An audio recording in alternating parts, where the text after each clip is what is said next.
زن و شوهر با هم خصومت و جنجال کردند.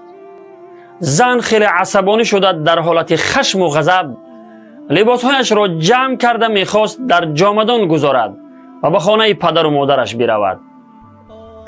مرد وقتی فهمید که زن رنجیده است و میخواهد به خانه پدرش برود، پیش دستی کرده به همسرش چند کلمه زیبا گفت و بعد از آن با لبخند شیرین پرسید: چیکار کرده ایستاده ای؟ زن هم در جواب گفت: لباسهای زمستانه را تخت می کنم و لباسهای تابستانه را می برارم.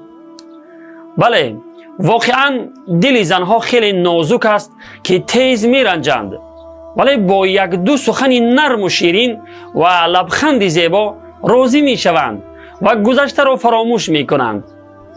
جوان مردان مسلمان، احترام زن، مادر، دختر و خواهر دلیل بزرگی و نهایت مردانگی است و تحقیر و اهانت بر زن دلیل پستی و فرومایگی مرد است. احترام و قدردانی کردن از همسر نشانه زن کلانی نیست، چطوری که می‌فرمایند: ما اکرمهن الا کریم و ما اهانهن الا لئیم. تنها انسان‌های کریم و بزرگوار زنان را احترام می‌کنند و فقط مردهای پست و فرومایه زنان را تحقیر و اهانت و بی احترامی می‌کنند. پس ای جوان مردان مسلمان، زنان را تحقیر و اهانت و ظلم و ستم نکنید و پستی و فرومایگی خود را نشان ندهید. پیامبر خدا صلی الله علیه و سلم تحقیر و اهانت کجا با هیچ زنی با عصبانیت و خشم و غضب سخن نگفتند، چه همسران خود و چه دختران و چه زنان مسلمان.